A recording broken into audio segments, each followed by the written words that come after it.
Students, ये theorem number 9.1.4 देख लेते हैं, जो आपके मैथ्स की बुक में गिवन है पूरा। इसको समझा देता हूँ आपको स्टेप बाय स्टेप, आप समझ लें। और जो थ्योरम रखा हुआ है वो आपके सामने है। इसमें ये कहा जा रहा है कि if in the correspondence of two right angle triangles the hypotenuse and one side of one triangle are congruent to the hypotenuse and the corresponding side of the other triangle, then the triangles are congruent. यानी इन्होंने ये बता दिया कि हम अगर दो right angle triangles को देखें, यानी इन्होंने पहले ही बता दिया कि इन दोनों ट्राइंगल्स के अंदर एक एंगल जो है वो 90 डिग्री का है। या आप अगले पेज पे वो देख लें, उसको समझ में आ जाएगा आपको। ये रहा, मैं कंसिडर कर लेता हूँ ये दो ट्राइंगल्स हैं, ठीक है। इन्होंने कह दिया कि आप साबित करके दिखाओ ये दो ट्राइंगल्स कॉन्ग्रुएंट है अगर इन दोनों का हाइपोटेनस बराबर है। यानी ये हाइपोटेनस होता है ना राइट एंगल के ऑपोजिट वाला साइड। इस ट्राइंगल की ये साइड है AC, इस वाले ट्राइंगल का हाइपोटेनस ये है DF। यानी एक तो ये साइड हो गई कि हाइपोटेनस इन दोनों ट्राइंगल्स का बता दिया इन्होंने बराबर है, और इन्होंने ये बता दिया इसकी बाकी जो दो साइड बची उसमें से कोई एक साइड भी बराबर है। फॉर एग्जाम्पल ये BC साइड जो है ना ये EF के बराबर है, ठीक है। इन्होंने ये भी बता दिया हाइपोटेनस और ये जो परपेंडिकुलर साइड है ये भी दोनों ट्राइंगल्स की बराबर है, और ये दोनों ट्राइंगल्स हैं राइट एंगल ट्राइंगल, ठीक है। दोनों का यहाँ पे 90 का एंगल है, BPB और एंगल EB। आप ये साबित करके बताओ कि ये दोनों ट्राइंगल्स कॉन्ग्रुएंट हैं। अब देखने में तो दोनों ही जाहिर सी बात है कि आपको सेम नजर आ रहे हैं, लेकिन आपको साबित करके दिखाना। तो मैंने जो गिवन चीजें थी वो लिख के दिखा दी यहाँ पे। Angle B is congruent to angle E, यानी ये वाला एंगल B कॉन्ग्रुएंट है एंगल इस वाले ट्राइंगल के E के, क्योंकि दोनों 90 डिग्रीज हैं, राइट एंगल ट्राइंगल्स हैं। फिर ये BC साइड जो उन्होंने जिक्र किया थ्योरम को मेंशन करते हुए कि हाइपोटेनस एंड अदर साइड, तो वही अदर साइड ये है, ये BC साइड और ये EF साइड, ये भी लिख दिया कि बराबर है, इन्होंने गिवन कर दी, ठीक है। और फिर आ जाती है साइड AC जो कि हाइपोटेनस है, जो भी इन्होंने थ्योरम में गिवन किया था। AC साइड बराबर है इस ट्राइंगल की DF साइड, जो दोनों साइड अपने अपने ट्राइंगल्स का हाइपोटेनस है। ये तीनों चीजें गिवन है, मैंने यहाँ पे लिख दी। अब आ जाते हैं टू प्रूफ। प्रूफ क्या करना है कि ये दोनों ट्राइंगल आपस में कॉन्ग्रुएंट है, प्रूफ करके दिखाना है। अच्छा, इस तरीके की थ्योरम गिवन होगा तो हम इसको प्रूफ करके दिखाएंगे एंगल एंगल साइड पोस्टुलेट्स के थ्रू, AAS इसको पढ़ते हैं।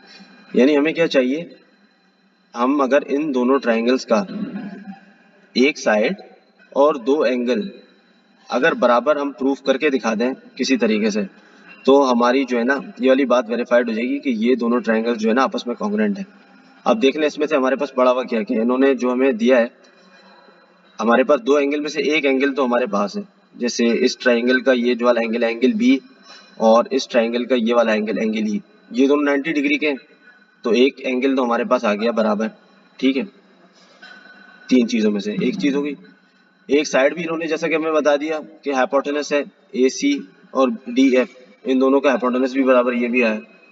अब तीसरा, अगर हम ये साबित करके दिखाते हैं, हमें इस पोस्टुलेट के अंदर सिर्फ एक चीज प्रूफ करने को रह गई है, एंगल एंगल एंगल साइड में से सिर्फ एक एंगल अगर हम बराबर प्रूफ करके दिखा देना, क्योंकि एक एंगल और एक साइड तो उन्होंने गिवन कर दिया, तो हम ये एक एंगल अगर प्रूफ करके दिखाएं अपनी वर्किंग में तो हमारा ये पोस्टुलेट वेरीफाई हो जाएगा, ठीक है। आ जाए वर्किंग देख लेते हैं। हम वर्किंग करने के लिए हमें जरूरत पड़ेगी कंस्ट्रक्शन की। मैंने ये दोनों ट्राइंगल्स वैसे ही बनाए, ठीक है, जैसे पिछली स्लाइड पे बने हुए थे। यहाँ आपको एक रेड से चीज नजर आ रही होगी, मैंने कार्रवाई की हुई है यहाँ पे।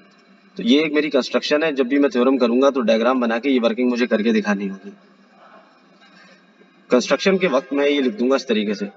मैंने क्या किया, कंस्ट्रक्शन करते हैं, extend line DE till point G up to length as of AB। समझ में आया? यानी DE को एक्सटेंड कर दें पॉइंट G तक, कितना, जितना आपने AB को रखा हुआ है इस ट्राइंगल पे। इस वाले ट्राइंगल पे काम का हो रहा है, इस वाले ट्राइंगल को देखते हुए, क्योंकि पिछले ट्राइंगल के जो AB वाला लेंथ है उतना ही ना आपने इसी लाइन के डी लाइन के पैरेलल जाते हुए इसको एक्सटेंड कर देना है पॉइंट तक, और उस पॉइंट को नाम दे देना है जी। Extend D till point G up to length as of A B such that E G is congruent to A B, यानी ई जी वाली लाइन ये जो बनेगी, जब पॉइंट जी लगा दिया इसको ज्वाइन करते हुए, तो ये लाइन बन गई ई जी, ये बराबर होनी चाहिए ए बी के। ठीक है, लिख दिया। उसके बाद क्या करें, join point F to point जी।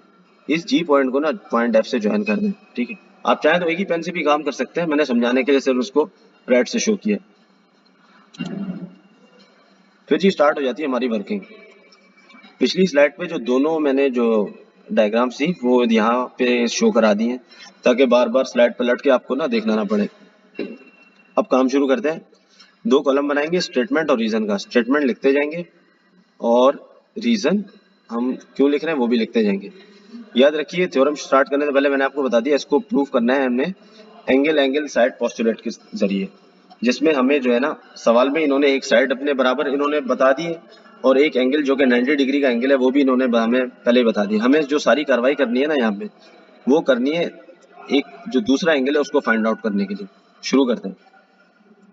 सबसे पहले लिखते हैं angle D E F plus angle G E F is equal to 180 degree. ठीक है, इसी सप्लीमेंट पोस्टुलेट है, क्योंकि आप देख रहे हैं डी ई एफ का एंगल जो 90 है और जी ई एफ का एंगल भी 90 है। ये स्ट्रेट लाइन पे है, ये एंगल ई जो स्ट्रेट लाइन पे, यानी स्ट्रेट लाइन पे जो एंगल होता है वो 180 डिग्री होता है। तो एंगल डी ई एफ को और मैं जी ई एफ को प्लस करूं तो क्या बनेगा 180 डिग्री। ठीक है, लेकिन angle D E F 90 degree के बराबर है। ठीक है, जो मैं इन्होंने दो ट्रायंगल्स सवाल में गिवन किए थे, वो एक तो ए बी सी ट्रायंगल था और डी ई एफ था।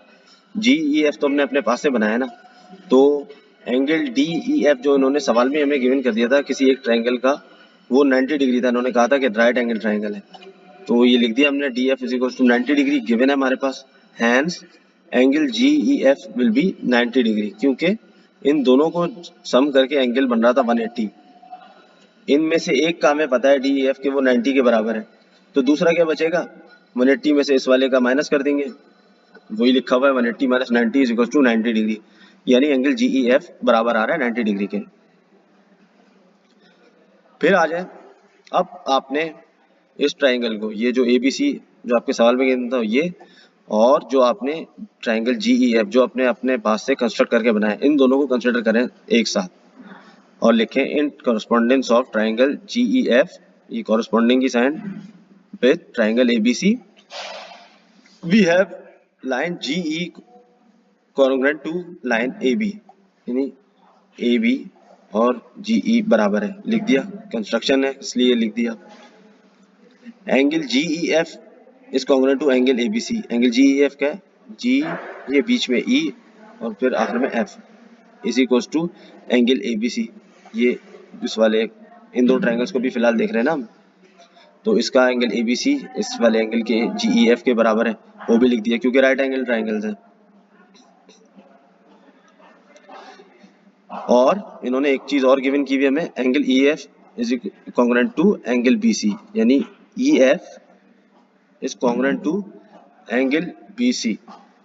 याद करें थ्योरम के सवाल में आपको कहा था कि राइट एंगल ट्रायंगल का अगर एक हाइपोटेनस और उसके अलावा कोई एक साइड, तो वो वाली एक साइड हमने इस वाली कंसिडर को किया हुआ है। ठीक है, यानी परपेंडिकुलर को इन्होंने बता दिया था कि बी सी बराबर है ई एफ के, इस ट्रायंगल के ई एफ के। तो ये ई एफ भी तो इस ट्रायंगल में भी तो इस्तेमाल हो रहा है, तो हम इसका फायदा उठाते हुए लिख देंगे ई एफ बराबर है बी सी के। ठीक है, ये लिख देंगे गिवन। अब ये हमने ये सारा काम क्यों किया, ये इसलिए किया क्योंकि हमने इन दोनों ट्रायंगल्स को ना आपस में कॉन्ग्रुएंट प्रूफ कराना था, वो हमने लिख दिया। देख लें आप, साइड एंगल साइड पोस्टुलेट के थ्रू हमने इन दोनों को बराबर प्रूफ करा दिया। हमारे पास ये दो साइड और ये एक एंगल बराबर आ रहा था, तो हमने ये दोनों ट्रायंगल्स कॉन्ग्रुएंट प्रूफ करा दिए, ए बी सी और ट्रायंगल जी ई एफ। लेकिन हमारा थ्योरम में भी खत्म नहीं हुआ, क्योंकि हमने जी ई एफ के बराबर प्रूफ तो करा दिया, लेकिन ये तो हमारे अपनी तरफ से कंस्ट्रक्शन थी ना, हमें असल काम तो ए बी सी और डी ई एफ को देखते हुए करना है, तो अभी हमें मजीद कार्रवाई की जरूरत है। अब तक जहां तक हम पहुंचे हैं, triangle G E F congruent to triangle A B C, इस कॉन्ग्रुएंसी का फायदा उठाते हुए हम जो जो चीज़ इसमें से निकाल सकते हैं वो निकाल लेते हैं। तो हम इसमें से एक चीज़ और निकाल लेते हैं, जब हमें पता ही लग गया कि ये दोनों बराबर है तो वो चीज़ निकाल लेते हैं जो हमारे आगे काम आ सकती है। आप ये देख रहे होंगे, ये इसका हाइपोटेनस लाइन एफ जी बराबर होगा लाइन ए सी, इस वाले ट्राइंगल के हाइपोटेनस के, क्योंकि इन्होंने पहले हमने प्रूफ तो कर दिया ना कि दोनों कॉन्ग्रुएंट है, तो यानी जब कॉन्ग्रुएंट है तो ज़ाहिर है इनके हाइपोटेनस भी बराबर होंगे, दोनों राइट एंगल है। तो ये लिख दिया line F G is congruent to line A C, और रीजन लिख दिया by congruence of triangles proved in equation 1। Equation 1, ये जो उसको हमने 1 दे दिया था, इसको इस्तेमाल करने हमने ये भी निकाल लिया इसमें से। एक चीज और अपने पास इसमें से निकाल ली, angle G is congruent to angle A. Angle G, जब ट्राइंगल दोनों बराबर है तो इनकी कॉरेस्पॉन्डिंग साइड भी बराबर होंगी, यानी इस वाले ट्राइंगल की का एंगल ए और इसके बराबर वाले ट्राइंगल का एंगल जी, ये भी बराबर होंगे क्योंकि दोनों कॉरेस्पॉन्डिंग एंगल्स हैं। कॉरेस्पॉन्डिंग एंगल्स क्या होते हैं? वो जो अपने जैसे सिमिलर ट्राइंगल के सेम साइड पर होते हैं। ये भी निकाल लिया, ठीक है। Also line F G will be congruent to line D F. F G क्या है? ये डी एफ के भी कॉन्ग्रुएंट होगी, क्योंकि हमें इन्होंने गिवन कर दिया है कि ए सी कॉन्ग्रुएंट है डी एफ के। ये ए सी लाइन है, ये कॉन्ग्रुएंट है ना डी एफ के, ए सी और डी एफ बराबर है, इन्होंने हमें बता दिया ये, ठीक है। यानी ये एफ जी वाली लाइन है ना, ये भी डी एफ के बराबर होगी, समझ गए आप? क्योंकि ये हाइपोटेनस है इसका, और ये पहले ही सवाल में बता दिया गया था कि दोनों हाइपोटेनस बराबर है, लिख दिया आपने। सो एंगल जी, फिर आप लिखेंगे so angle G will be congruent to angle D, यानी ये वाला एंगल जी और ये वाला एंगल डी, ये भी जो है बराबर होंगे। वजह क्या बनेगी? Opposite sides congruent as proved in equation 3। ये आपने जो पिछला चीज प्रूव की है, दोनों साइड्स को बराबर प्रूव किया है, इस वाली को और इस वाली को, तो इन दोनों के जो कॉरेस्पॉन्डिंग एंगल्स है ना, ऑपोजिट एंगल्स, ये इस वाली साइड का ये वाला एंगल और इस वाली साइड का ये जो ऑपोजिट एंगल है, ये भी सेम होंगे, ठीक है। ये आपको इसका जो है रूल आपको पता है कि अगर ऑपोजिट साइड्स सेम ट्राइंगल्स की हैं तो उनके कॉरेस्पॉन्डिंग एंगल्स भी सेम होंगे, ऑपोजिट एंगल्स। फिर आप लिख देंगे hence angle A is congruent to angle D. जब आप इन दोनों को इक्वेशन को देखें, इसको आपने 3 दिया था, इसको 2 दिया था, सही है, दिया था ना। तो इसको देखें, बल्कि इस वाली इक्वेशन को, angle G is congruent to angle A, और यहाँ तक आप आ गए थे angle G is congruent to angle D. यहाँ जी ए के भी बराबर है, यहाँ जी डी के भी बराबर है, ठीक है। तो एंगल ए एंगल डी के बराबर लिख दिया आपने, तो क्यों दोनों जी के बराबर है। अब आ जाए, जब आपके पास आ गया एंगल ए एंगल डी के बराबर, तो आप देख रहे होंगे कि आपका काम तकरीबन हो ही है। हमें क्या चाहिए था? हमें एंगल एंगल साइड पोस्टुलेट को प्रूव करने के लिए दो एंगल और एक साइड चाहिए था। दोबारा रिपीट कर देता हूँ, एक एंगल और एक साइड तो गिवन था, एक एंगल और चाहिए था हमें। तो ये हमारे पास वो वाला एंगल है, इस वाले ट्रायंगल एंगल ए और इस वाले ट्रायंगल का एंगल डी, ये भी बराबर आ गया। तो इसका मतलब हमारा angle angle side postulate proof हो गया, हमारे पास जो हमारा काम था वो हमारा पूरा हो गया। लेकिन इसको लिख के भी दिखा दें कंसिडर करके, ताकि स्टेप आपका मिस ना हो। देख लें, आपने लिखा है now finally in triangle A B C corresponding to triangle D A. अब इसको हटा दें, इस वाले का काम खत्म, जी ए जो आपने बनाया था ना, अब इन दोनों का काम आपस में शुरू हो गया, कि जो चीज़ चाहिए थी वो हमने पहले ही हासिल कर चुके हैं।